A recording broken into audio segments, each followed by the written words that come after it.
খুমটাইৰ বানাক্ৰান্ত লোকসকলৰ মাজত সাহায্য প্ৰদান গোলাঘাট জিলা ছাত্ৰ সংস্থাৰ আহাৰমুখীয়া সংসাৰ ৰূপ ধাৰণ কৰিছে গোলাঘাট জিলাৰ কেইবাখনো গাঁৱত।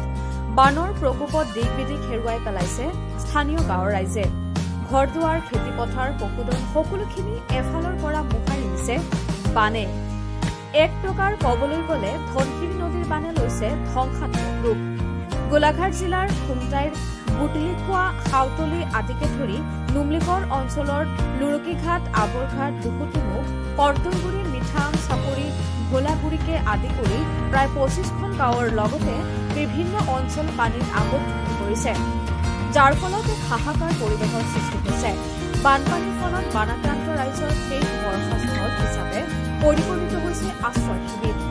আহাৰমুখীয়া সংসাৰ ৰূপ ধাৰণ কৰি দৰিদ্ৰ কৃষকৰ সপোন ভাঙি চুৰমাৰ কৰে। তাৰ মাজতেই গোলাঘাট জিলা ছাত্ৰ সংস্থাৰ এক প্ৰশংসনীয় পদক্ষেপ। বানপানীৰ ফলত খুমটাইৰ বিভিন্ন অঞ্চল আশ্ৰয় শিবিৰত আশ্ৰয় গ্ৰহণ কৰা বানাক্ৰান্ত লোকসকলক এসাঁজ ভোকৰ ভাত প্ৰদান কৰিলে সদৌ সংস্থা সংস্থাই। খুমটাইৰ বান বিধ্বস্ত এলেকাত ৰাইজৰ কাষত গোলাঘাট জিলা ছাত্ৰ সংস্থা। বান শিবিৰত থকা বানাক্ৰান্ত ৰাইজক নিশাৰ আহাৰৰ যোগান ধৰিলে গোলাঘাট জিলা ছাত্ৰ সংস্থাই। হাউতলি বুটলি খোৱাৰ বহুকেইটা বান শিবিৰত ৰাইজক কৰি দিছে নিশাৰ খাদ্যৰ ব্যৱস্থা। বানৰ বিভীষিকাত কোনো যাতে সমস্যাত নপৰে তাৰ বাবে ছাত্ৰ সংস্থাৰ সদস্যই দিনে নিশাই সহায়ৰ হাত আগবঢ়াইছে বানগ্ৰস্তক।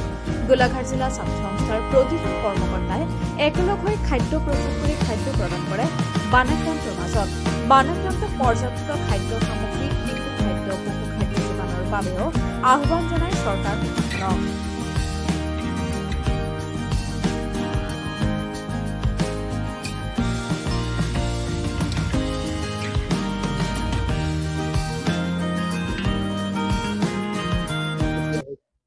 হয়, নিশ্চয়কৈ অতিকে দুখ লগা বিষয়।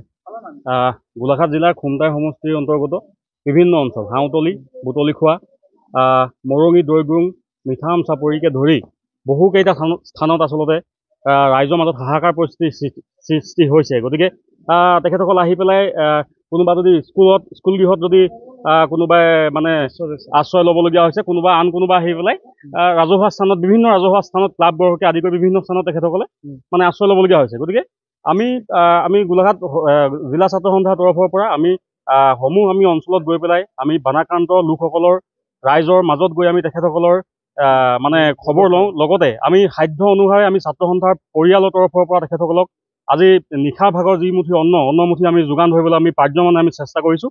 গতিকে আমি জিলা প্ৰশাসনক আমি দাবী জনাম যে বানাক্ৰান্তসকলে আচলতে যিসমূহ সহায় সা সুবিধা তেখেতসকলে পাব লাগে সেইসমূহ অনতি পলমে তেখেতসকলে পৰ্যবেক্ষণ কৰি পেলাই সাহায্য দিয়াৰ ব্যৱস্থা কৰক। আৰু চৰকাৰকো আমি দাবী জনাম যে প্ৰত্যেক বছৰে আমাৰ এই জনসাধাৰণে যি জীয়াতু ভুগিব লগা হয়, এই আচলতে বানপানী কেনেদৰে তেখেতসকলে ৰোধ কৰি এই সমস্যাসমূহ অনাগত দিনত সমাধান কৰিব পাৰিব তাৰ ওপৰত গুৰুত্ব দিবলৈ ইতিমধ্যে আমি আজি দিনৰ পৰা প্ৰায় 4 শতাধিক লোকক আমি ইতিমধ্যে আমি অন্নমুঠি যোগান ধৰাৰ আমি প্ৰয়াস কৰিছোঁ।